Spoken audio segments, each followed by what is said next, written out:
श्रीगुरुभ्यो नमः। हरिः ओं।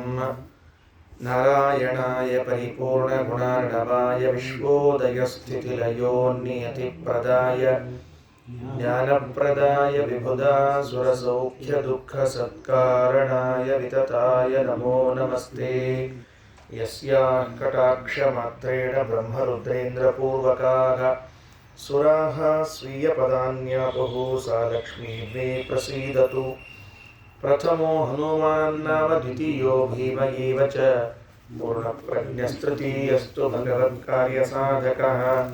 यस्य वाक्कामधेनुर्नः कामितार्थान् प्रयच्छति सेवेतं जययोगीन्द्रं कामबाणच्छिदं सदा।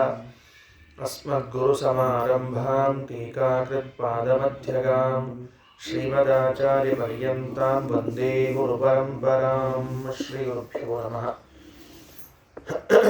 ಶ್ರೀಮನ್ಮಹಾಭಾರತ ತಾತ್ಪರ್ಯ ನಿರ್ಣಯದ 8ನೇ ಅಧ್ಯಾಯದ 211 ಶ್ಲೋಕಗಳು ಮುಕ್ತಾಯವಾಗಿತ್ತು. 12ನೇ ಶ್ಲೋಕ 212ನೇ ಶ್ಲೋಕದಿಂದ ಪ್ರಾರಂಭವಾಗ್ತಾ ಇದೆ. ಪ್ರಾಯ ಇವತ್ತು ಸ್ವಲ್ಪ ಆ ಕಡೆ ಈ ಕಡೆ ಸಮಯವನ್ನು ತೆಗೆದುಕೊಂಡ್ರೆ 8ನೇ ಅಧ್ಯಾಯ ಮುಕ್ತಾಯವಾಗ್ತದೆ, ಇಲ್ಲದೆ ಹೋದರೆ ನಾಳೆಗೆ ಬೀಳ್ತದೆ. ಅಂತೂ 8ನೇ ಅಧ್ಯಾಯದಲ್ಲಿ ಯುದ್ಧಕಾಂಡದ ನಿರ್ಣಯವನ್ನು ಶ್ರೀಮದಾಚಾರ್ಯರು ಮಾಡಿಕೊಟ್ಟಿದ್ದಾರೆ. ಇತಿಹಾಸ ಹಾಗೂ ಪುರಾಣ ಇವು ಎರಡೂ ಕೂಡ, ಇತಿಹಾಸ ಪುರಾಣಗಳು ನಮಗೆ ಆಧ್ಯಾತ್ಮ ಮಾರ್ಗದಲ್ಲಿ ಎರಡು ಕಣ್ಣುಗಳು. ಈ ಎರಡೂ ಕಣ್ಣುಗಳಲ್ಲಿ ಯಾವ ಕಣ್ಣಿಗೂ ದೋಷ ಇದ್ದರೂ ಕೂಡ ಮಾರ್ಗದಲ್ಲಿ ಸಾಗೋದು ಕಷ್ಟ. ಹಾಗಾಗಿ ಪುರಾಣಗಳನ್ನು ಓದುವಾಗ ಸಂಶಯ ಬಂದರೂ ಅಧ್ಯಾತ್ಮ ಮಾರ್ಗದಲ್ಲಿ ಮುಂದೆ ಹೋಗೋದಿಲ್ಲ. ಇತಿಹಾಸದಲ್ಲಿ ಸಂಶಯ ಬಂದರೂ ಮುಂದೆ ಹೋಗ್ಲಿಕ್ಕೆ ಸಾಧ್ಯ ಇಲ್ಲ. ಹಾಗಾಗಿ ಇತಿಹಾಸ ಪುರಾಣಗಳಲ್ಲಿ ಪ್ರಶ್ನೆಗಳು ಸಂಶಯಗಳು ಬರಬಾರದು, ಶುದ್ಧವಾದ ಜ್ಞಾನವಾಗಬೇಕು. ಆ ಮೂಲಕವಾಗಿ ನಮಗೆ ಮಾರ್ಗಗಮನ ಸುಲಭವಾಗಬೇಕು ಅಂತನ್ನುವುದಕ್ಕೆ ಆಚಾರ್ಯರು ಮಹಾಭಾರತ ತಾತ್ಪರ್ಯ ನಿರ್ಣಯ ಹಾಗೂ ಭಾಗವತ ತಾತ್ಪರ್ಯ ನಿರ್ಣಯ ಗ್ರಂಥಗಳನ್ನು ರಚನೆ ಮಾಡಿಕೊಟ್ಟಿದ್ದಾರೆ. ಅದರಲ್ಲೂ ಮಹಾಭಾರತ ತಾತ್ಪರ್ಯ ನಿರ್ಣಯದಲ್ಲಿ ಹೆಚ್ಚು ಸಿಂಹಪಾಲು ಮಹಾಭಾರತದ್ದಿದ್ದರೆ ಅಲ್ಪ ಪಾಲು ರಾಮಾಯಣದ್ದು ಇದೆ. ಆ ರಾಮಾಯಣದಲ್ಲಿ ಹಿಂದೆ ನಾವು ಬಾಲಕಾಂಡದಿಂದ ಯುದ್ಧಕಾಂಡದವರೆಗೆ ಎಲ್ಲ ಒಂದೊಂದು ಶ್ಲೋಕಗಳನ್ನು ಕೇಳ್ತಾ ಬಂದಿದ್ದೇವೆ. ರಾವಣ ಆ ಯುದ್ಧಕಾಂಡದಲ್ಲಿ ಕಥಾಭಾಗದಲ್ಲಿ ರಾವಣನ ಸಂಹಾರವಾಯಿತು ಅಂತ ನಿನ್ನೆ ಕೇಳಿದ್ದೇವೆ. ದೇವರು ಅವನ ಶಿರಚ್ಛೇದನವನ್ನು ಮಾಡ್ತಾನೆ. 10 ತಲೆಗಳನ್ನು ಏಕಕಾಲದಲ್ಲಿ ಒಂದೇ ಕಾಲದಲ್ಲಿ ಕತ್ತರಿಸಿದರೂ ಮತ್ತೆ 10 ತಲೆಗಳು ಬಂದು ನಿಂತುಕೊಳ್ತದೆ. ಆಗ ರಾಮ ಇವನನ್ನು ಹೀಗೆ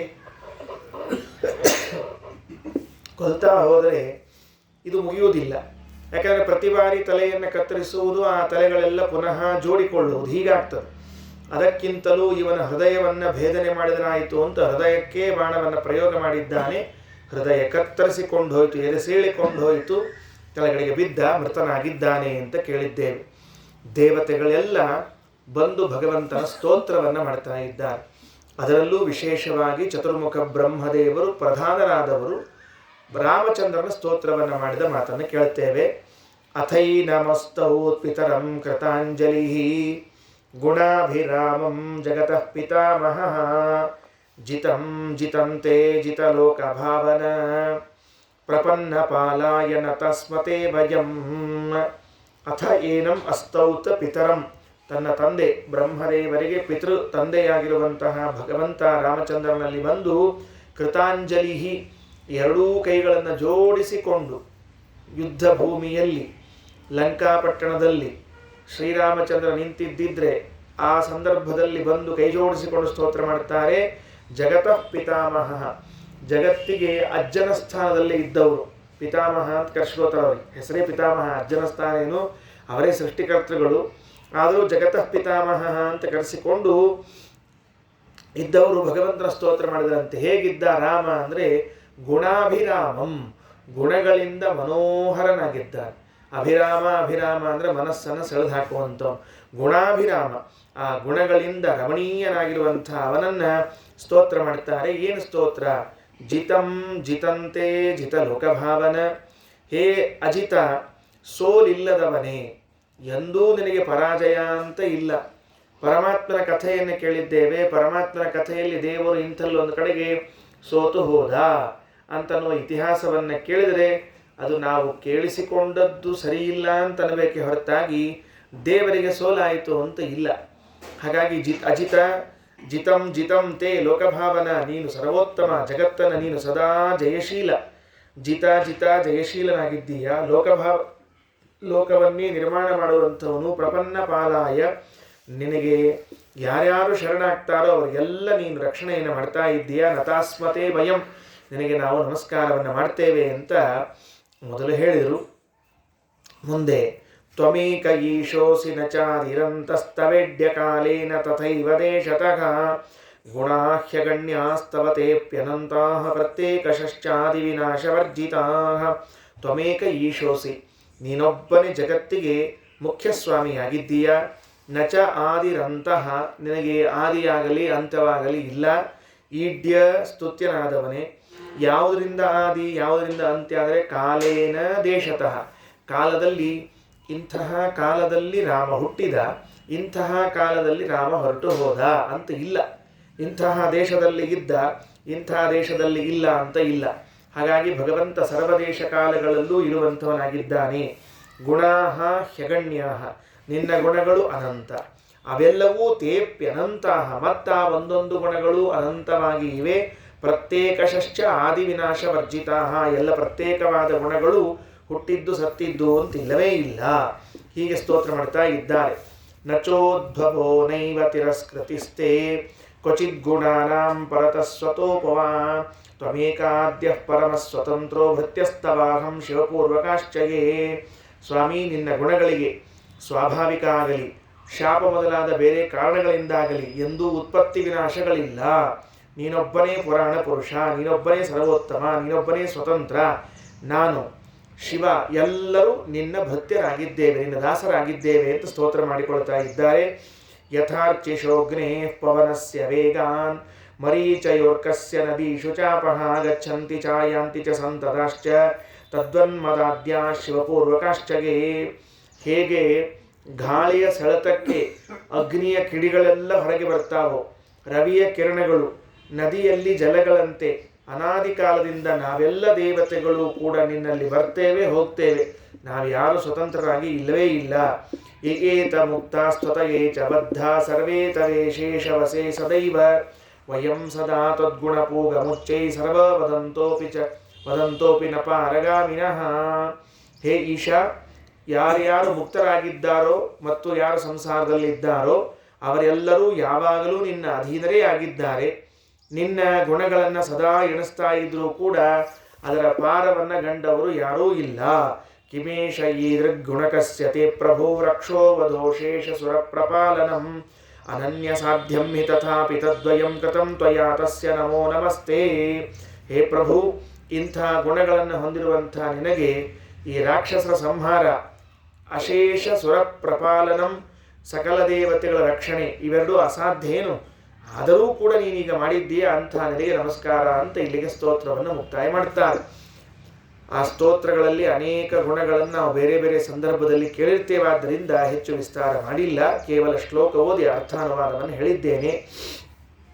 ಇಲ್ಲೊಂದು ಘಟ್ಟ ಈಗ ಮುಂದೆ ಏನಾಯಿತು, ಬೇರೆ ರಾಮಾಯಣಗಳನ್ನು ಅಥವಾ ಮೂಲ ರಾಮಾಯಣವನ್ನು ನೋಡಿದಾಗ ಏನು ತಿಳಿದು ಬರ್ತದೆ ಅಂತ ಕೇಳಿದರೆ, ಅಲ್ಲಿ ಈ ರಾವಣನ ಸಂಹಾರವಾದ ಮೇಲೆ ಶಿವ ರಾಮನ ಜೊತೆಗೆ ಯುದ್ಧಕ್ಕೆ ನಿಂತುಕೊಂಡ್ರು ಅಂತ ಒಂದು ಘಟ್ಟ ಬರ್ತು.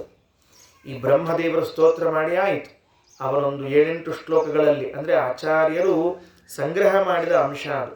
ಬ್ರಹ್ಮದೇವರು ಈ ಅಂಶಗಳನ್ನು ಒಳಗೊಂಡಂತೆ ಅಲ್ಲಿ ಎಷ್ಟು ಸ್ತೋತ್ರ ಮಾಡಿದ್ದಾರೋ ಗೊತ್ತಿಲ್ಲ, ಅಂತೂ ಸಂಗ್ರಹ ಮಾಡಿಕೊಟ್ಟ ಶ್ಲೋಕದಲ್ಲಿ ಸ್ತೋತ್ರ ಮುಗಿದಾದ ಕೂಡಲೇ ಶಿವ ಕೈಯಲ್ಲಿ ಆಯುಧವನ್ನು ಹಿಡಿದುಕೊಂಡು ಯುದ್ಧಕ್ಕೆ ಆಹ್ವಾನ ಮಾಡ್ತಾ ಇದ್ದಾರೆ. ಯಾರಿಗೆ? ರಾಮನಿಗೆ. ಯಾಕೆ ಹಾಗಾಯಿತು? ಶಿವ ಯಾಕೆ ಇದ್ದಕ್ಕಿದ್ದಂತೆ ರಾಮನ ಜೊತೆಗೆ ಯುದ್ಧಕ್ಕೆ ನಿಂತುಕೊಳ್ಬೇಕಾಯಿತು ಅಂತ ಕೇಳಿದರೆ, ಅದಕ್ಕೆ ಮುಂದೆ ಒಂದು ಪುರಾಣದ ವಾಕ್ಯವನ್ನು ಆಚಾರ್ಯ ಉದಾಹರಣೆ ಮಾಡ್ತಾರೆ. ಅಸುರಾವೇಶ ಆಗಿತ್ತು ಅಂತ ಬರಿತಾ ಇದ್ದಾರೆ. ಸಾಮಾನ್ಯವಾಗಿ ದೇವತೆಗಳಲ್ಲಿ ಅಸುರಾವೇಶಕ್ಕೆ ಅವಕಾಶ ಇದೆ. ಅದು ಎಲ್ಲಿಯವರೆಗೆ ಇದೆ ಎಲ್ಲಿಯವರೆಗೆ ಇಲ್ಲ ಅಂದರೆ, ವಾಯುಬ್ರಹ್ಮರು ಭಾರತೀ ಸರಸ್ವತಿಯರನ್ನ ಬಿಟ್ಟರೆ ಮುಂದೆ ಎಲ್ಲರಿಗೂ ಕೂಡ ಅಸುರರ ಪ್ರವೇಶ ಇದೆ. ಯಥಾ ಗೃಹೈರ್ವಿದುಷ್ಯತೆ ಮತಿ, ಹೇಗೆ ಗ್ರಹಗತಿಗಳು ಅಥವಾ ಈ ದೆವ್ವ ಭೂತ ಪ್ರೇತ ಅಂತ ಕರಿತಿರ್ತೀವಿ, ಅವುಗಳು ಒಬ್ಬ ವ್ಯಕ್ತಿಯಲ್ಲಿ ಪ್ರವೇಶ ಮಾಡಿದಾಗ ಅವನಿಗೆ ಹೆಂಗೆ ಬುದ್ಧಿಭ್ರಮಣೆಯಾಗ್ತದೋ ಹಾಗೆ ಈ ಅಸುರರು ಪ್ರವೇಶ ಮಾಡಿದಾಗ ಆ ದೇವತೆಗಳಿಗೂ ಕೂಡ ಬುದ್ಧಿ ಕಾರ್ಯವನ್ನು ಮಾಡೋದು ನಿಲ್ಲಿಸಿಬಿಡ್ತದಂತೆ. ಅದಕ್ಕೆ ಆ ಶಿವನಲ್ಲಿ ಅಸುರರ ಆವೇಶವಾಗ್ತಕ್ಕಂಥದ್ದು 218ನೇ ಶ್ಲೋಕದಲ್ಲಿ ಇತೀರಿತೆ ತ್ವಬ್ಜ ಭವೇನ ಶೂಲಿ ಸಮಾಹ್ವ ಯದ್ರಾಘವಮಾಹ್ವಾಯ ಇತಿ ಈರಿತೆ ಅಬ್ಜಭವೇನ. ಈ ರೀತಿಯಾಗಿ ಅಬ್ಜಭವ ಅಂದರೆ ಬ್ರಹ್ಮದೇವರು ಸ್ತೋತ್ರ ಮುಗಿಸಿದ್ರು. ಶೂಲಿ ರುದ್ರದೇವರು.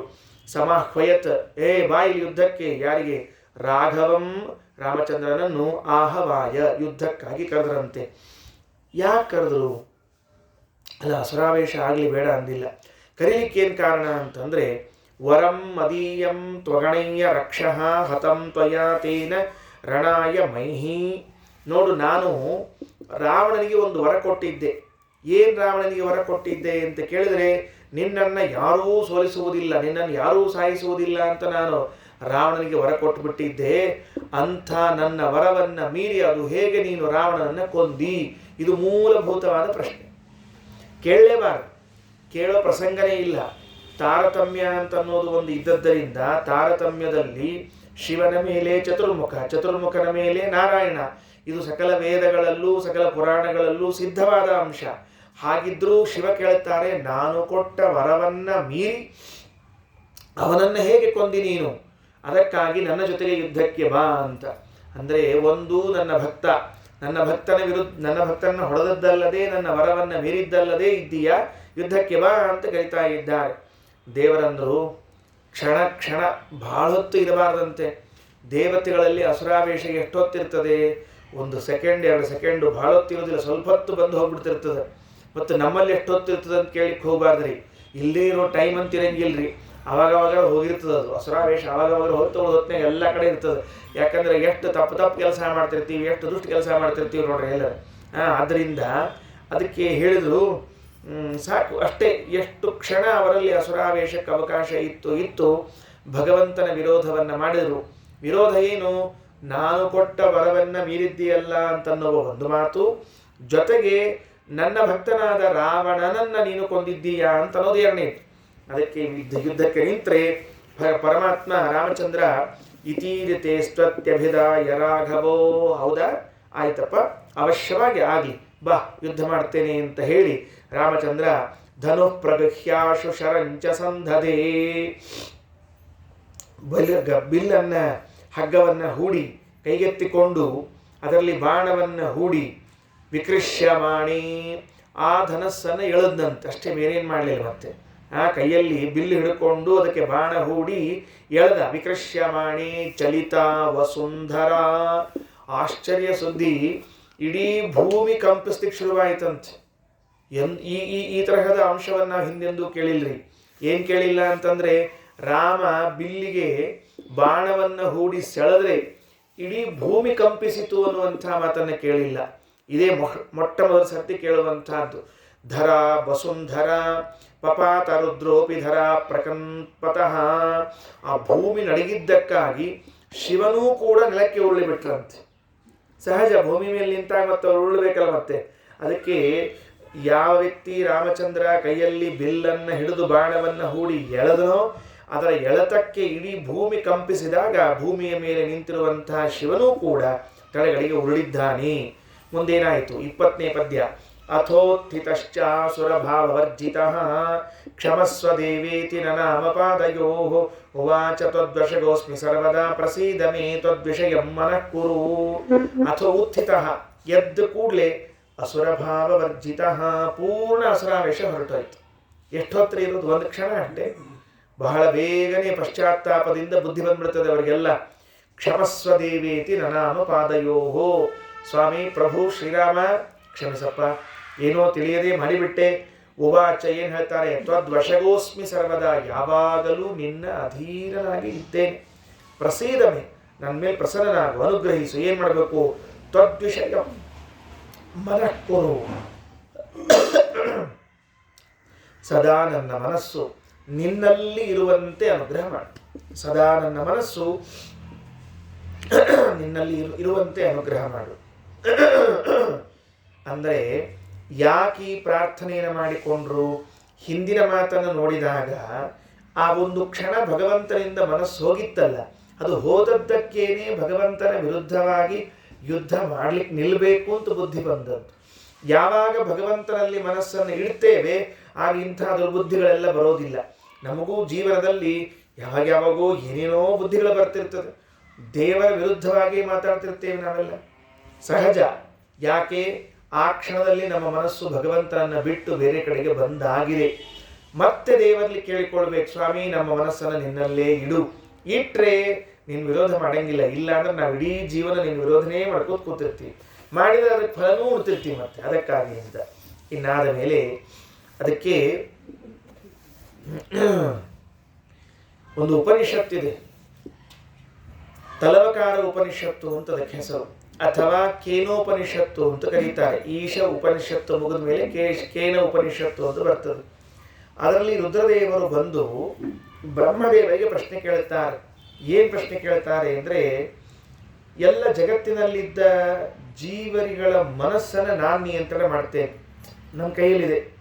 ನಾನು ಯಾರ ಮನಸ್ಸನ್ನು ಹೇಗೆ ಬೇಕೋ ಅದನ್ನು ಆ ಕ್ಷಣ ಅದರ ಅರ್ಧದಲ್ಲಿ ತಿರುಗಿಸಬಲ್ಲೆ. ಆದರೆ ಕೇನೇಷಿತಂ ಪತತಿ ಪ್ರೇಷಿತಂ ಮನಃ, ನನ್ನ ಮನಸ್ಸನ್ನು ನಿಯಂತ್ರಣ ಮಾಡೋರು ಯಾರು? ನಾನು ಇನ್ನೊಬ್ಬರ ಮನಸ್ಸನ್ನು ನಿಯಂತ್ರಣ ಮಾಡಿಬಿಡುತ್ತೇನೆ, ಆದರೆ ನನ್ನ ಮನಸ್ಸು ಒಂದಿದೆಯಲ್ಲ, ನನ್ನ ಮನಸ್ಸನ್ನು ನಿಯಂತ್ರಣ ಮಾಡುವಂಥವ್ರು ಯಾರು? ಯಾಕಪ್ಪ? ಕೇನೀಷಿತಂ ಪತತಿ ಪ್ರೇಷಿತಂ ಮನಃ, ನನಗೆ ಬೇಡ ಅಂದ ಕಡೆಗೆ ಹೋಗ್ತದೆ, ಬೇಕು ಅಂದ ಕಡೆಗೆ ಹೋಗ್ಲಿಕ್ಕೆ ಸಮರ್ಥವಾಗುವುದಿಲ್ಲ. ಅದನ್ನು ನೋಡಿದಾಗ ನಾನು ಇನ್ನೊಬ್ಬರ ಮನಸ್ಸನ್ನು ನಿಯಂತ್ರಿಸುವಂತೆ ನನ್ನದೇ ಮನಸ್ಸನ್ನು ನಾನು ನಿಯಂತ್ರಿಸಿಕೊಳ್ಳುತ್ತೇನಾ ಅಂದರೆ ನನ್ನ ಮನಸ್ಸನ್ನು ನಾನು ನಿಯಂತ್ರಣ ಮಾಡಿಕೊಳ್ಳಲಾರೆ. ಅಂದಮೇಲೆ ನನ್ನ ಮನಸ್ಸನ್ನು ನಿಯಂತ್ರಿಸುವವರು ಯಾರು ಅಂತ ಚತುರ್ಮುಖನ ಬಳಿ ಕೇಳಿದಾಗ ಚತುರ್ಮುಖ ಬ್ರಹ್ಮದೇವರು ಉತ್ತರ ಕೊಟ್ಟಿದ್ದಾರೆ, ಮಹಾರಾಯ ಸವು ಪ್ರಾಣಸ್ಯ ಪ್ರಾಣ, ಅವನೇ ಆ ಸ್ವಾಮಿ ದೇವರೇ ನಮ್ಮೆಲ್ಲರ ಮನಸ್ಸನ್ನು ನಿಯಂತ್ರಣ ಮಾಡುವನು ಅಂತ. ಸರಿ, ಅದು ಮುಗಿದ ಮೇಲೆ ಮುಂದೆ 221ನೇ ಶ್ಲೋಕದಲ್ಲಿ ಹೇಳ್ತಾರೆ, ಅಥೇಂದ್ರ ಮುಖ್ಯಾಶ್ಚ ತಮೋಚಿರೇ ಸುರಾಹ ತ್ವಯಾವಿತಾಸ್ವೋ ಸ್ಮೋದ್ಯ ನಿಶಾಚರದ್ವಯಂ ತಥೈವ ಸರ್ವಾಪದಯೇ ವನಸ್ತ್ವಂ ಪ್ರಪಾಹಿ ಸರ್ವೇ ಭವದೀಯಕಾಸ್ಮಃ. ಎಲ್ಲ ದೇವತೆಗಳು ಬಂದರು. ಎಲ್ಲೆಲ್ಲಿ ಯಾರ್ಯಾರು? ಇಂದ್ರ ಮುಖ್ಯಾಶ್ಚ ತಮೂಚಿರೇ ಸುರಾಹ, ಇಂದ್ರದೇವರೇ ಮೊದಲಾದ ಪ್ರತಿಯೊಬ್ಬ ದೇವತೆಗಳು ಬಂದು ತ್ವಯಾ ಆವಿತಾಹ, ಸ್ವಾಮಿ ನಿನ್ನಿಂದ ನಾವೆಲ್ಲರೂ ರಕ್ಷಿಸಲ್ಪಟ್ಟೇವೆ. ರಾಮನಾಗಿ ರಾವಣನ ಸಂಹಾರ ಮಾಡಿದ್ದು ಕೇವಲ ಭೂಮಿಯಲ್ಲಿ ವಾಸ ಮಾಡುವ ಜನರಿಗೆ ಕ್ಷೇಮವಾಯಿತು ಅಂತಲ್ಲ, ಋಷಿಗಳಿಗೆ ಕ್ಷೇಮವಾಯಿತು ಅಂತಲ್ಲ, ಎಲ್ಲ ಸ್ತ್ರೀಯರು ಮಾನಮರ್ಯಾದೆಗಳಿಂದ ಉಳಿದರು ಅಂತಲ್ಲ, ದೇವತೆಗಳ ಲೋಕದವರೆಗೂ ಕೂಡ ಇವನ ರಕ್ಷಣೆ ಸಾಗಿತು. ಯಾಕ? ಇವ ಎಷ್ಟು ಉನ್ಮತ್ತನಿದ್ದ ಅಂದರೆ ದೇವತೆಗಳ ಲೋಕಕ್ಕೂ ಹೋಗಿ ಅವರನ್ನು ಹೊಡೆದು ಬಡುದು. ಯಾಕೆ? ಬ್ರಹ್ಮದೇವರವರ ಆ ಬ್ರಹ್ಮದೇವರ ವರ ಇದ್ದದ್ದಕ್ಕೆ ಅಲ್ಲಿಯವರೆಗೆ ಹೋಗಿ ಅವರನ್ನೆಲ್ಲ ಪರಾಜಿತರನ್ನಾಗಿ ಮಾಡಿ ಬಂದಿದ್ನಲ್ಲ. ಆಗ ದೇವತೆಗಳು ಇವತ್ತು ಸ್ತೋತ್ರ ಮಾಡ್ತಾರೆ. ಅವತ್ತು ಹತಾಶ ಸ್ಥಿತಿಯಲ್ಲಿ ಇದ್ದ ದೇವತೆಗಳು ಇವತ್ತು ಜಿತಾಶ ಸ್ಥಿತಿಯಲ್ಲಿ ಇದ್ದವರಾಗಿ ಸ್ತೋತ್ರ ಮಾಡ್ತಾರೆ. ತ್ವಯಾ ಅವಿತಾಸ್ಮಃ ಅದ್ಯ ನಿಶಾಚರಾದ್ವಯಂ ತಥೈವ ಸರ್ವಾಪದ ಏವನಸ್ತ್ವಂ ಪ್ರಪಾಹಿ ಸರ್ವೇ ಭವದೀಯಕಾಸ್ಮ. ಹೀಗೆ ನಮ್ಮನ್ನು ಎಲ್ಲ ಆಪತ್ತುಗಳಿಂದ ಸದಾ ಪರಿಪಾಲನೆ ಮಾಡು, ನಾವೆಲ್ಲರೂ ಸದಾ ನಿನ್ನವರು. ನೋಡ್ರಿ, ದೇವತೆಗಳು ಎಷ್ಟು ಚಮತ್ಕಾರಪೂರ್ಣವಾಗಿ ಸ್ತೋತ್ರ ಮಾಡ್ತಾರೆ. ಇದು ಒಂದು ನಮ್ಮ ಆಪತ್ತು ಪ್ರತ್ಯಕ್ಷ ಕಾಣಿಸ್ತಾ ಇದೆ ನಮ್ಮ ಕಣ್ಣಿಗೀಗ. ಇಂತಹ ಆಪತ್ತಿನಿಂದ ನಮ್ಮನ್ನು ನೀನು ಪಾರು ಮಾಡಿದ್ದೀಯಾ ಅಂದ ಮೇಲೆ ಮುಂಬರುವ ಎಲ್ಲ ಆಪತ್ತುಗಳಿಂದಲೂ ನೀನೇ ನಮ್ಮನ್ನು ಪಾರು ಮಾಡಬೇಕು. ಹಿಂದೆ ಆಗಿ ಹೋದ ಎಲ್ಲ ಆಪತ್ತುಗಳನ್ನು ನೀನೇ ಪಾರು ಮಾಡಿದ್ದು. ನಾವು ಅಂದ್ಕೊಂಡಿರ್ತೇವೆ, ಏನೋ ಪ್ಲ್ಯಾನ್ ಮಾಡಿದ್ವಿ, ಏನು ಪ್ರಾಬ್ಲಮ್ ಆಗಲಾರ್ದು ಎಲ್ಲ ಕೆಲಸ ಮುಗೀತು ನೋಡ್ರಿ ಅಂತ ಅಂದ್ಕೊಂಡಿರ್ತೀವಿ. ಹಂಗೆ ನಮ್ಮ ಪ್ಲ್ಯಾನಿನ ಪ್ರಕಾರ ಎಲ್ಲ ಕೆಲಸ ಆಗಿರಂಗಿಲ್ಲ. ಇವೆಲ್ಲ ಅವನ ಪ್ಲ್ಯಾನಿನ ಪ್ರಕಾರ ನಾವು ಪ್ಲ್ಯಾನ್ ಮಾಡಿ ಕೆಲಸ ಮಾಡಿ ಅವ ಎಸ್ ಅನ್ಕೊಂಡ್ಬಿಟ್ಟಿರ್ತಾನೆ, ಇದು ಪಾಪ ನಾ ಮಾಡೀನಿ ಅಂತ ಅಂದ್ಕೊಂಡಿರ್ತದೆ. ಏನು ಪ್ರಾಬ್ಲಮ್ ಬರಲಿಲ್ಲಪ್ಪ, ಈ ಸಲ ಕಾರ್ಯಕ್ರಮದಾಗ ಎಲ್ಲ ಚಲೋ ಆಯ್ತು. ಯಾಕಾಯ್ತು? ಅವ ಕಾಪಾಡೋ ಕೂತಿದ್ದಾನೆ. ದೇವತೆಗಳೇ ಬಾಯ್ಬಿಟ್ಟು ಹೇಳುವಾಗ ಇಂದ್ರದೇವರೇ ಮೊದಲಾದವರು ಹೇಳಿಗತ್ತಾರ, ತ್ವಯಾವಿತಾಹ, ಈ ತರಹದ ಆಪತ್ತಿನಿಂದ ನೀನು ಪಾರು ಮಾಡಿದ್ದೀಯಲ್ಲ, ಹೀಗೆ ಸದಾ ನಮ್ಮನ್ನು ಆಪತ್ತಿನಿಂದ ಪಾರು ಮಾಡ್ತಾ ಇರೋ ಅಂತ ಹೇಳಿ ಮುಗಿಸಿದ್ರು. ಇಲ್ಲಿಗೆ ಆ ದೇವತೆಗಳ ಸ್ತೋತ್ರ ಘಟ್ಟ ಭಾಗ ಮುಗಿಯಿತು. ಇನ್ನು ಮುಂದಿನ ಭಾಗ ಏನು? ಇನ್ನು ಮುಂದಿನ ಭಾಗ ರಾಮಚಂದ್ರ ಲಂಕೆಯಿಂದ ಅಯೋಧ್ಯೆಗೆ ಹೊರಡುವ ಭಾಗ. ಬಹಳ ಬಹಳ ಮಹತ್ವದ ಭಾಗ ಇದೆ, ಬಹಳ ಚಂದಾದ ಭಾಗ ಇದೆ. ಸೀತಾದೇವಿಯನ್ನು ಕರ್ಕೊಂಡು ಬರಬೇಕಿವಾಗ. ಆ ರಾವಣನ ಮನೆಯಲ್ಲಿದ್ದ ಸೀತಾದೇವಿ ನಿಜವಾಗ್ಲೂ ಅದು ಸೀತಾದೇವಿ ಅಲ್ಲ, ಸೀತಾಕೃತಿ ಅಂತನ್ನುವುದು ನಮ್ಮೆಲ್ಲರ ಲೆಕ್ಕದಲ್ಲಿ, ಆಚಾರ ಲೆಕ್ಕದಲ್ಲಿ. ಅದರ ಕಥೆಯನ್ನು ಮುಂದೆ ಹೇಳಲಿಕ್ಕೆ ಶುರು ಮಾಡ್ತಾರೆ. ನಾವಿವತ್ತು ಪ್ರವಚನ ಕೇಳಲಿಕ್ಕೆ ಪ್ರಾರಂಭ ಮಾಡಿದ ಘಟ್ಟದಲ್ಲಿ ಬ್ರಹ್ಮದೇವರು ಮಾಡಿದ ಸ್ತೋತ್ರ, ರುದ್ರದೇವರು ಮಾಡಿದ ವಿರೋಧ ಹಾಗೂ ಪಶ್ಚಾತ್ತಾಪಗಳು, ದೇವತೆಗಳು ಮಾಡಿದ ಸ್ತೋತ್ರವನ್ನು ಕೇಳಿ ಮುಕ್ತಾಯ ಮಾಡಿದೆವು. 222ನೇ ಶ್ಲೋಕದಲ್ಲಿ ಸೀತಾಕೃತಿಂ ತಾಮಥ ತತ್ರ ಚಾಗತಾಂ, ಸೀತಾಕೃತಿಂ ತಾಮಥ ತತ್ರ ಚಾಗತಾಂ ದಿವ್ಯಚ್ಛಲೇನ ಪ್ರಣಿದಾಯ ಪಾವಕೆ ಕೈಲಾಸಸಸ್ತಾಂ ಪುನರೇವ ಚಾಗತಾಂ ಸೀತಾಂ ಅಗೃಹ್ಣಾತ್ ಹುತಭುಕ್ ಸಮರ್ಪಿತಾಂ. ಏನಾಯ್ತು?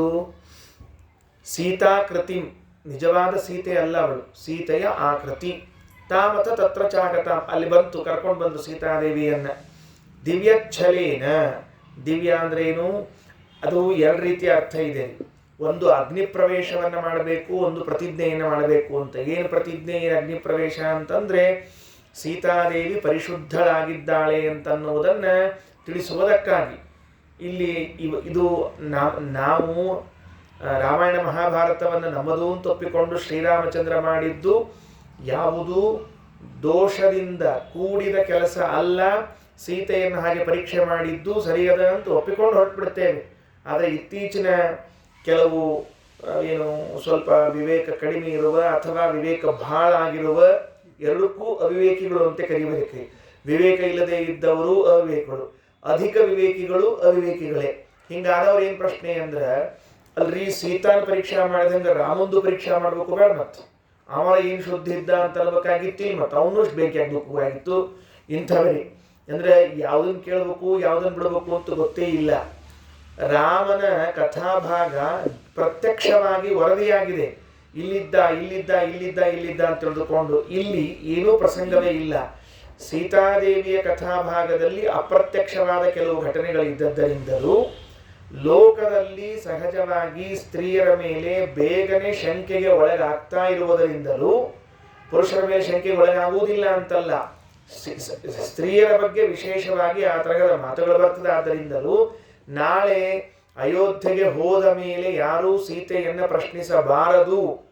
ಏನ್ರಿ ಹಿಂಗೆ ಮಾಡಿಬಿಟ್ಟ ರಾಮ, ಒಂದು ಸ್ವಲ್ಪ ನೋಡೋದು ಬೇಡ, ಮತ್ತು ಹಂಗಂತ ಹಿಂಗೆ ಕೊಂಕ ತೆಗೆದುಬಿಟ್ರು, ಇಷ್ಟೆಲ್ಲ ಮಾಡಿದ್ರು ಮುಂದೆ ತೆಗೆದಾರ್ರಿ ಕೊಂಕವು, ಮತ್ತು ರಾಮ ಬಿಡ್ಬೇಕಾಯ್ತವ್ರಿಗೆ. ಅಂದ ಮೇಲೆ ಇದ್ರ ಬಗ್ಗೆ ಸಾಕಷ್ಟು ಚರ್ಚೆಗಳು ವಿಚಾರಗಳೆಲ್ಲ ಆಗಿದೆ. ಸುಮ್ಮನೆ ಒಂದೆರಡು ಮಾತುಗಳನ್ನು ಹೇಳಿದ್ದೀನಿ ಅಷ್ಟೇ.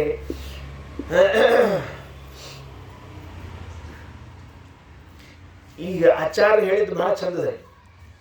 ವಾಲ್ಮೀಕಿ ರಾಮಾಯಣಗಳನ್ನು ಓದಿದ ಮೇಲೆ ಪ್ರಶ್ನೆ ಬಂದೇ ಬರ್ತದೆ, ಹಂಗ್ಯಾಕೆ ಮಾಡಿದ ಅಗ್ನಿ ಪ್ರವೇಶ ಮಾಡಿದ್ದು ಅಂತ. ಅದೇ ಆಚಾರ್ಯರು ಬರೆದಿರುವಂತಹ ವ್ಯಾಖ್ಯಾನ ಇಟ್ಟುಕೊಂಡ್ರೆ ಆ ಪ್ರಶ್ನೆಗೆ ಉತ್ತರ ಸಿಗ್ತದೆ. ಯಾಕೆ ಅಗ್ನಿ ಪ್ರವೇಶ ಮಾಡಿಸ್ದ ಅಂದ್ರೆ, ತನ್ನ ಹೆಂಡತಿ ನಿಜವಾದ ಸೀತಾದೇವಿನ ಕರ್ಕೊಂಡು ಹೋಗ್ಲಿಕ್ಕೆ ಅಗ್ನಿ ಪ್ರವೇಶ ಮಾಡಿಸ್ದವ. ಈಕಿ ತನ್ನ ಹೆಂಡತಿ ಎಲ್ರಿ, ಇದು ಪ್ರತಿಮಾ, ಇದು ಸೀತಾ ಆಕೃತಿ, ಇದು ಅದು ಎಲ್ಲಿಂದ ಬಂದಿತ್ತು? ಅಗ್ನಿಯಿಂದಲೇ ಬಂದಿತ್ತು. ಪುನಃ ಅಗ್ನಿಯಲ್ಲೇ ಕಳಿಸಿಬಿಟ್ಟ, ನೀ ತಗೊಂಡು ಹೋಗಪ್ಪ ಅಂತ ತಿಳ್ಕೊಂಡು ಹೇಳಿ ತನ್ನ ಹೆಂಡತಿ ಅಗ್ನಿಯಲ್ಲಿ ಪ್ರವೇಶ ಮಾಡಿ ಕೈಲಾಸಕ್ಕೆ ಹೋಗಿ ಕೂತಿದ್ದು. ರುದ್ರದೇವರು ಪಾರ್ವತೀ ದೇವರ ಜೊತೆಗೆ ಇದ್ದಾಳೆ ಆ 1 ವರ್ಷಗಳ ಕಾಲ. ಅವಳನ್ನು ಮತ್ತೆ ಅಗ್ನಿ ಮೂಲಕ ಕರೆಕೊಂಡು ಹೋದ. ಹಿಂಗಾಗಿ ರಾಮಚಂದ್ರ ಅಗ್ನಿ ಪ್ರವೇಶ ಮಾಡಿಸಿದ್ದು ಯಾಕೆ ಅಂದರೆ, ತನ್ನ ಹೆಂಡತಿಯನ್ನ ಕರೆಸಿಕೊಂಡು ತನ್ನದಲ್ಲವೇ ಹೆಂಡತಿ ಸೀತಾ ಆಕೃತಿಯನ್ನ ಪುನಃ ಕೊಟ್ಟು ಕಳಿಸ್ಲಿಕ್ಕೆ. ಆದ್ದರಿಂದ ಅಗ್ನಿ ಪ್ರವೇಶಕ್ಕೆ ಹೋದ ಯಾವ ಪ್ರಶ್ನೆಗಳೂ ಇಲ್ಲ. ಇದು ಶ್ರೀಮದಾಚಾರ್ಯ ಕೊಟ್ಟ ಉತ್ತರ. ಬೇರೆಯವ್ರದ್ದಾಗಿದ್ರೆ ಏನಾಗ್ತಿತ್ತು ಅಂದ್ರೆ, ರಾಮ ಯಾಕೆ ಪ್ರವೇಶ ಮಾಡಲಿಲ್ಲ, ಮತ್ತೊಬ್ರು ಯಾಕೆ ಪ್ರವೇಶ ಮಾಡಲಿಲ್ಲ, ಇವೆಲ್ಲ ಶುರು ಆಗ್ತಿದ್ದು. ಅದಕ್ಕೆ ಆ ತರಹದ ಅಭಿಪ್ರಾಯವನ್ನು ತಿಳಿಯದೆ ಕೇವಲ ಲೋಕಾಪವಾದಕ್ಕೆ ಅಂಜಿದ ರಾಮಚಂದ್ರ ನಾಳೆ ಲೋಕ ಪ್ರಶ್ನಿಸಬಾರದು ಅನ್ನುವುದಕ್ಕೆ ಈ ಮಾತನ್ನು ಹೇಳ್ತಾ ಇದ್ದಾರೆ. ಅಗ್ನಿ ಪ್ರವೇಶವನ್ನು ಮಾಡಿಸಿದಂತೆ ಪರಿಶುದ್ಧಳಾಗಿದ್ದು ಸೀತಾದೇವಿ ಹೊರಗಡೆಗೆ ಬಂದು. ಆಶ್ಚರ್ಯ ಏನು ಗೊತ್ತೇನು, ಸೀತಾದೇವಿಯು ಕೂಡ ಪ್ರಾತಸ್ಮರಣೀಯಗಳು ಮತ್ತೆ ನಮ್ಮಲ್ಲಿ. ಅಹಲ್ಯ, ದ್ರೌಪದಿ, ಸೀತಾ, ತಾರಾ, ಮಂಡೋದರಿ ತಥಾ ಸೀತಾ ಪ್ರಾತಸ್ಮರಣೀಯಳು, ಪರಮ ಪರಿಶುದ್ಧರಾಗಿರುವಂಥವಳು ಸೀತಾದೇವಿ. ಲೋಕಾಪವಾದಕ್ಕೆ ಅಂಜಬೇಕಾಗ್ತದೆ ಎಂಥವರು ಇದ್ರೂ ಕೂಡ. ಮುಂದೆ ಉತ್ತರ ರಾಮಚರಿತೆ ಅಂತ ಒಬ್ಬ ಬರೆದಿದ್ದಾನ್ರಿ, ಭವಭೂತಿ ಅಂತ ಒಬ್ಬ ಕವಿ.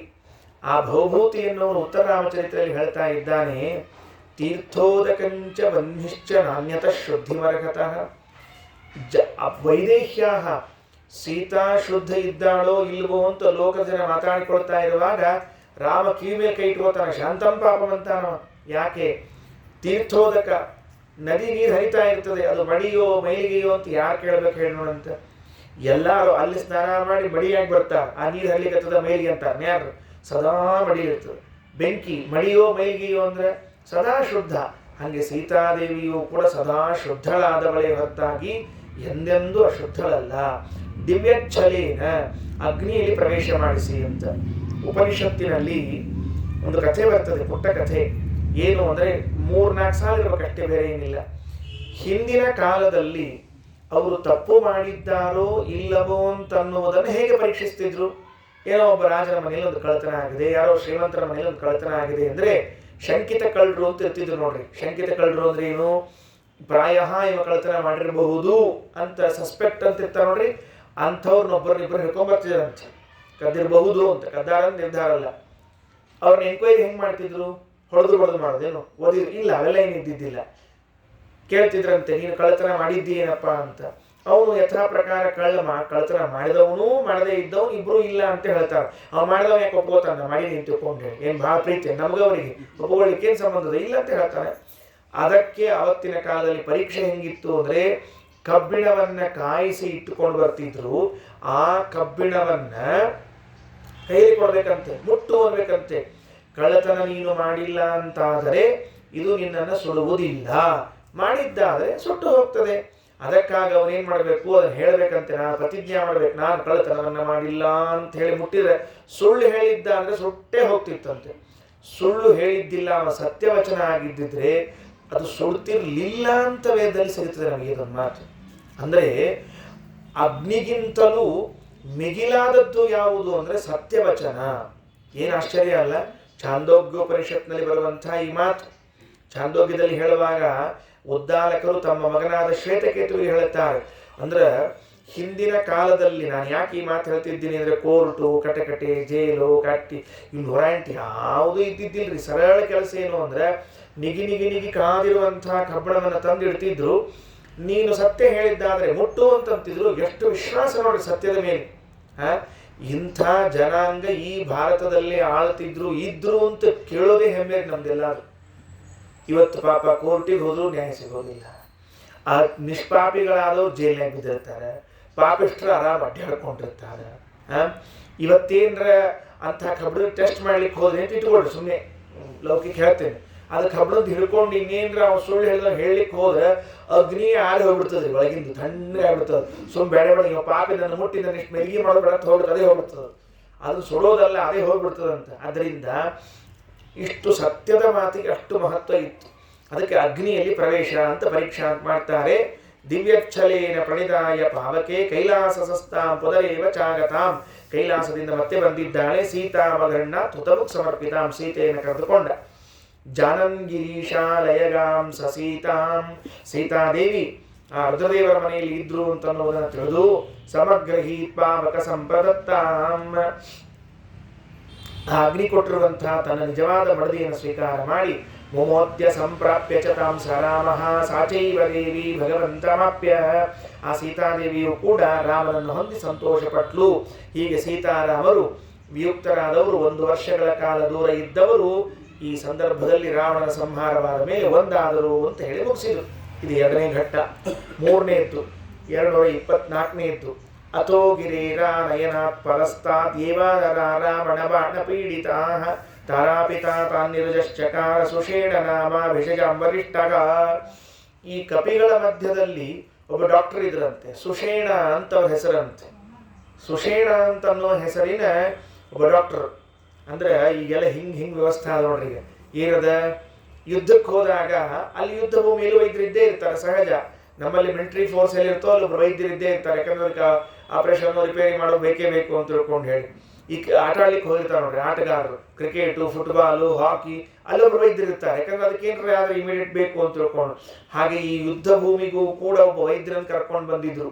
ಯಾವ ವೈದ್ಯ? ಕಪಿಗಳಲ್ಲಿ ಒಬ್ಬ ವೈದ್ಯ, ಸುಷೇಣ ಅಂತ ಅವನ ಹೆಸರು. ಆ ಸುಷೇಣ ಯಾರ ಮಗ ಅಂತ ಕೇಳಿದ್ರೆ ವಾಲಿ ಮಾವರಿಯವ. ವಾಲಿ ಸತ್ತೋಗ್ಬಿಟ್ಟಿದ್ದ. ತಾರಾದೇವಿಯ ತಂದೆ ಅಂದ್ರೆ ಅಂಗದನ ಅಜ್ಜ, ಅವನು ಈ ಯುದ್ಧಕ್ಕೆ ಬಂದಿದ್ದಂತ. ಯುದ್ಧ ಮಾಡಿದ್ದು ಬಿಟ್ಟಿದ್ದು ಹೆಚ್ಚು ಹೇಳಿಲ್ಲ, ಆದರೆ ಯುದ್ಧ ಭೂಮಿಯಲ್ಲಿ ಯಾರ್ಯಾರಿಗೆ ಅನಾನುಕೂಲ ಆಗಿತ್ತು ಆಗ ಟ್ರೀಟ್ಮೆಂಟ್ ಕೊಟ್ಟಿದ್ದಾನೆ ಅಂತ ಮಾತ್ರ ಹೇಳ್ತಾರೆ. ಈಗ ಅವನ ಹೆಸರು ಯಾಕೆ ಪ್ರಸ್ತಾಪ ಮಾಡಿದ್ರು ಅಂತ ಕೇಳಿದ್ರೆ, ಸಂಜೀವಿನ ಪರ್ವತವನ್ನು 2 ಸರ್ತಿ ತಂದು ಬಿಟ್ರು. ಸಂಜೀವಿನಿ ಇರುವ ಪರ್ವತವನ್ನು ತಂದ್ರೆ 2 ಸರ್ತಿ. ಅದು ಆದ್ಮೇಲೆ ಮತ್ತೆ ರಾವಣ ಬಾಣ ಹೊಡೆದಾನ್ರಿ ಎಷ್ಟೋ ಮಂದಿ. ಆಗ ಎಷ್ಟೋ ಕಪಿಗಳು ಬಿದ್ದಿದ್ದಿದ್ರೆ ಅವರ ಚಿಕಿತ್ಸೆ ಹೇಗಾಗಬೇಕು ಅಂತಂದ್ರೆ ಈ ವೈದ್ಯರಿಂದ ರಾಮಚಂದ್ರ ಚಿಕಿತ್ಸೆ ಮಾಡಿಸಿದ್ದಂತೆ. ಏನ್ ಮಾಡಿಸಿದ? ಅಥೋ ಗಿರೇರ ನಯತಾತ್ ಪರಸ್ತಾತ್ ಏವ ನರ ರಾವಣ ಬಾಣ ಪೀಡಿತಾ ತಾರಾಪಿತಾ ತಾನ್ ನಿರ್ಜಶ್ಚಕಾರ ಸುಷೇಣ ನಾಮ ಭಿಷಜಾಂ ವರಿಷ್ಠ. ಆ ಭಿಷಜಾಂ ವರಿಷ್ಠ ದೇವತೆಗಳ ವೈದ್ಯರಲ್ಲಿ ಶ್ರೇಷ್ಠನಾದವನು ಅಂತ. ಏನು ಅಂದ್ರೆ ಈಗ ನೋಡ್ರಿ ಎಷ್ಟು ಮಜಾ ಅದ. ಇನ್ನು ಯಾರು ಸುಷೇಣ ಅಂತ ಕೇಳಿದ್ರೆ ವರುಣನ ಅವತಾರ.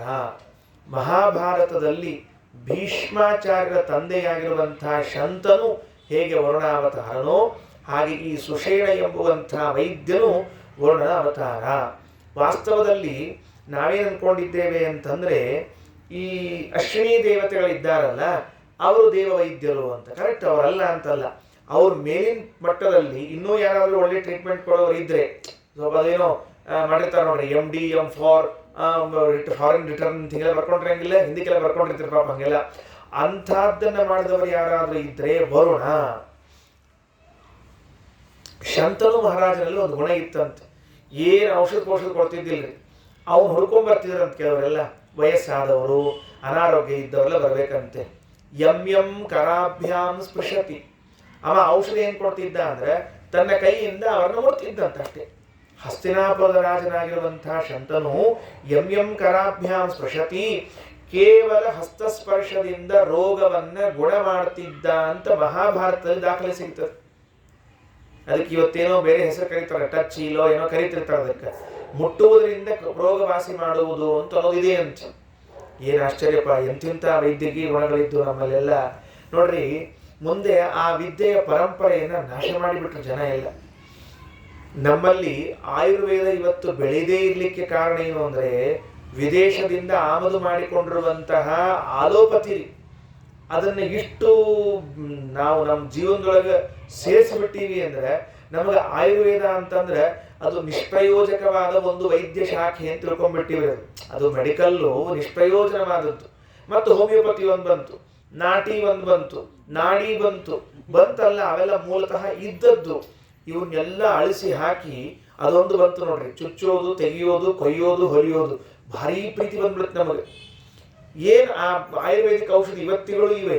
ಈ ಎಲ್ಲ ಔಷಧಿಗಳು ಎಂಥ ಅದ್ಭುತ ಕೆಲಸ ಮಾಡ್ತವೆ ಅಂದರೆ ಬೇಕಾದಷ್ಟು ಪರೀಕ್ಷೆ ಮಾಡಿದ್ದಾರೆ. ಆದರೆ ನಮಗೆ ಕೂಡು ವಿಶ್ವಾಸ, ಅಂಧವಿಶ್ವಾಸ ಏನು ಅಂದರೆ ಆ ಇಂಗ್ಲಿಷ್ನವ್ರು ಕೊಟ್ಟದ್ದೇ ಭಾರಿ ಬೆಸ್ಟ್ ಅಂತ ತಿಳ್ಕೊಂಡು ಹೇಳಿ.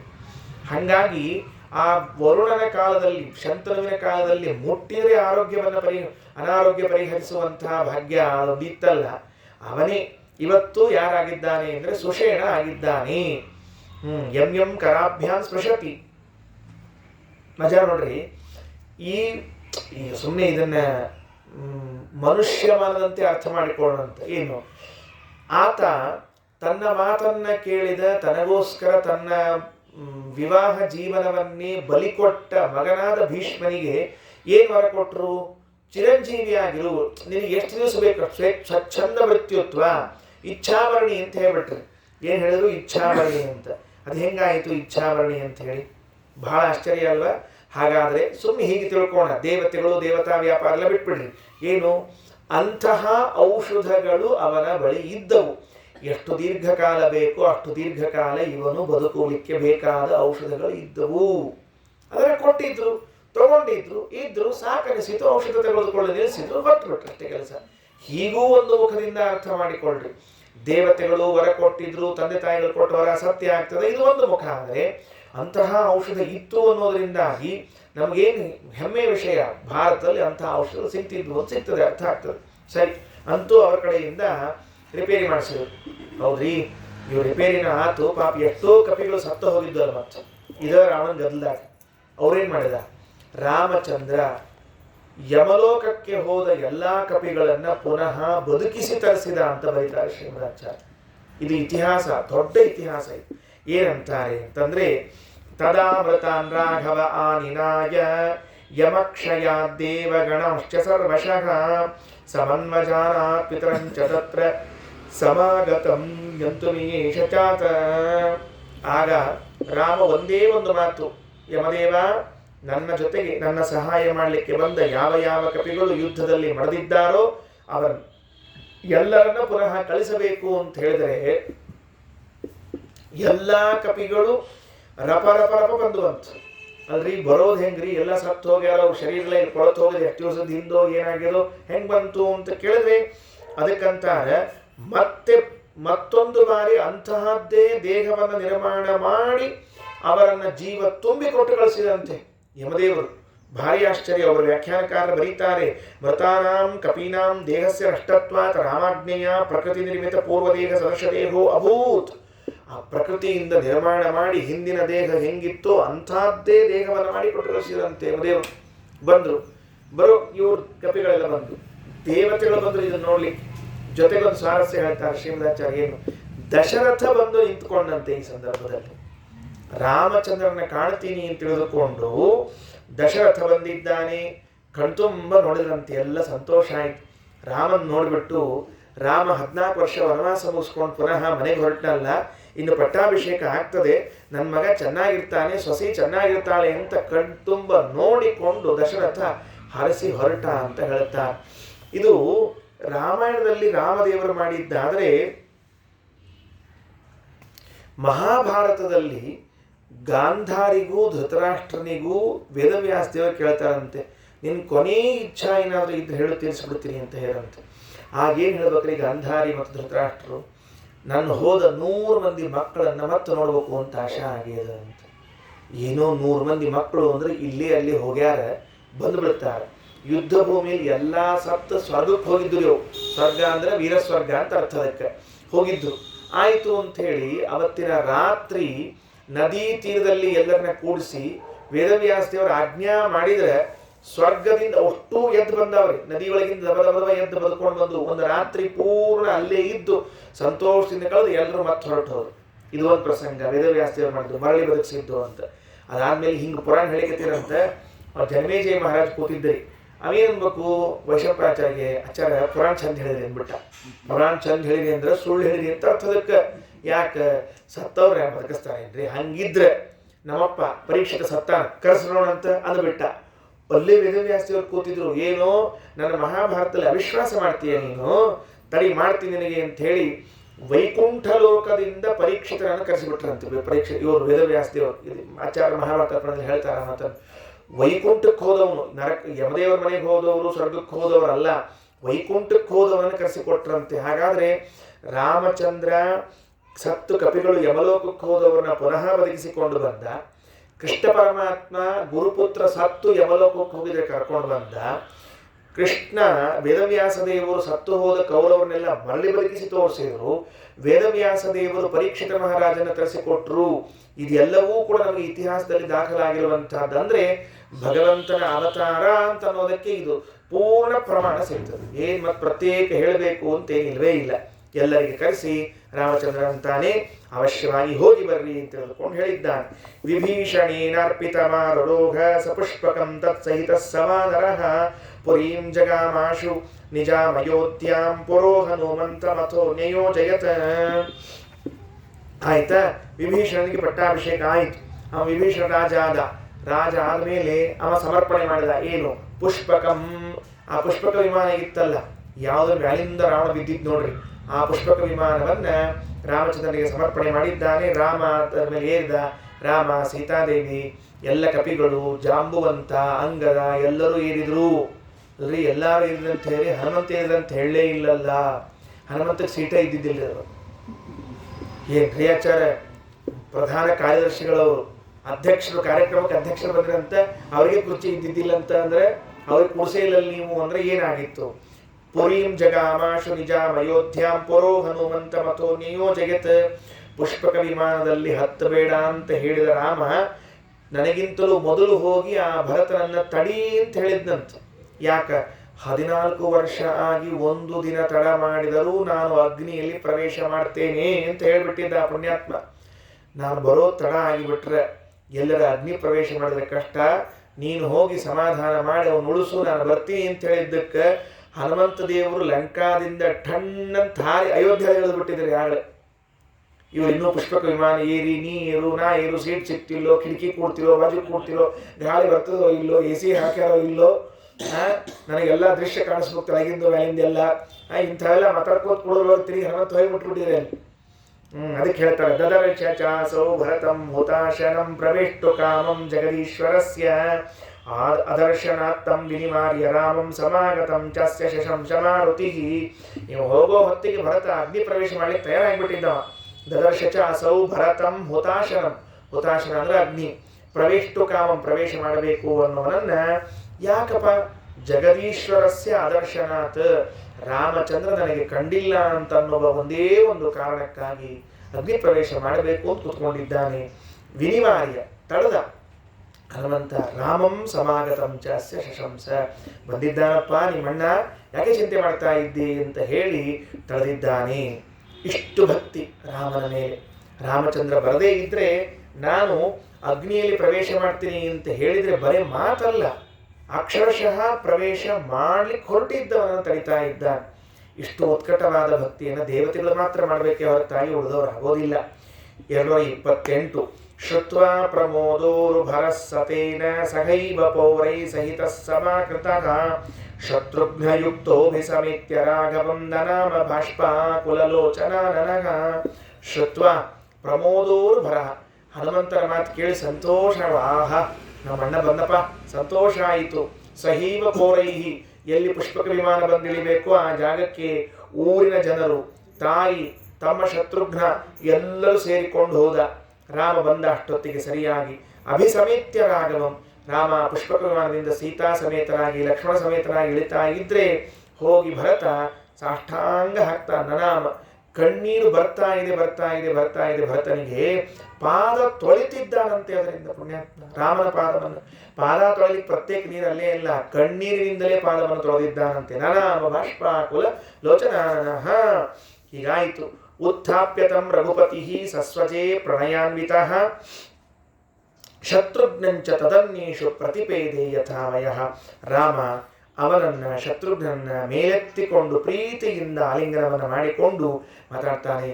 ತನ್ನ ತಾಯಂದ್ರಿಗೆ ಹೋಗಿ ತಾನು ನಮಸ್ಕಾರವನ್ನು ಮಾಡ್ತಾನೆ.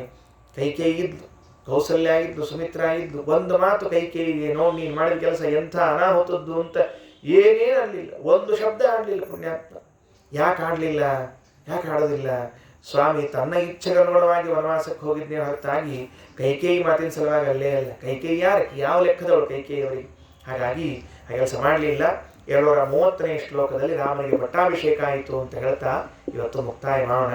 ಪುರಿಂ ಪ್ರವಿಶ್ಯ ಮುನಿಭಿಃ ಸಾಮ್ರಾಜ್ಯೇ ಚಾಭಿಷೇಚಿತಃ ಯಥೋಚಿತಂ ಚ ಸಮ್ಮಾನ್ಯ ಸರ್ವಾನಾಘೇದಮೀಶ್ವರಃ. ಪುರಿಂ ಪ್ರವಿಶ್ಯ, ಅಯೋಧ್ಯ ಪಟ್ಟಣವನ್ನು ಪ್ರವೇಶ ಮಾಡಿದ. ಮುನಿಭಿಃ ಸಾಮ್ರಾಜ್ಯೇ ಚ ಅಭಿಷೇಚಿತಃ, ಮುನಿಗಳೆಲ್ಲರೂ ರಾಮಚಂದ್ರನ ಪಟ್ಟಾಭಿಷೇಕವನ್ನು ಮಾಡ್ತಾ ಇದ್ದಾರೆ. ಯಥೋಚಿತಂಚ ಸನ್ಮಾನ್ಯ ಸರ್ವಾನಾಹೇದಮೀಶ್ವರಃ, ಯಾರ್ಯಾರಿಗೆ ಏನೇನು ಗೌರವವನ್ನು ಸಲ್ಲಿಸಬೇಕಾಗಿತ್ತೋ ಅದನ್ನು ಸಲ್ಲಿಸಿ ಅವರೆಲ್ಲರನ್ನು ಕೊಟ್ಟು ಕಳಿಸ್ತಾನೆ. ನಾಳೆ ಇನ್ನು ಉಳ್ಕೊಂಡಿದೆ, ಇನ್ನೊಂದು 20 ಶ್ಲೋಕ ಉಳ್ಕೊಂಡಿದೆ. 8ನೇ ಅಧ್ಯಾಯ ಮುಕ್ತಾಯವಾಗ್ತದೆ. ನಾಳೆ ದಿವಸ ರಾಮ ಹನುಮಂತನಿಗೆ ನೀಡಿದ ವರ ಏನು, ಅದು ಒಂದನ್ನೇ ಕೇಳಲಿಕ್ಕೆ ನಾಳೆ ಒಂದು ಸ್ವಲ್ಪ ಸಮಯ ಇಟ್ಟುಕೊಳ್ಳೋಣ. ಮುಂದೆ 9ನೇ ಅಧ್ಯಾಯ ನೋಡೋಣ. ಶ್ರೀಕೃಷ್ಣಾರ್ಪಣಮಸ್ತು. ಅಕ್ಷಯಂ ಕರ್ಮ ಯಸ್ಮಿನ್ ಪರೇ ಸ್ವರ್ಪಿತಂ ಪ್ರಕ್ಷಯಂ ಯಾಂತಿ ದುಃಖಾನಿ ಯನ್ನಾಮತಃ ಅಕ್ಷರೋ ಯೋಜನಃ ಸರ್ವದೈವಾಮೃತಃ ಕುಕ್ಷಿಗಂ ಯಸ್ಯ ವಿಶ್ವಂ ಸದಾ ಜಾಮಿತೋ ಪ್ರೀಣಯಾಮೋ ವಾಸುದೇವಂ.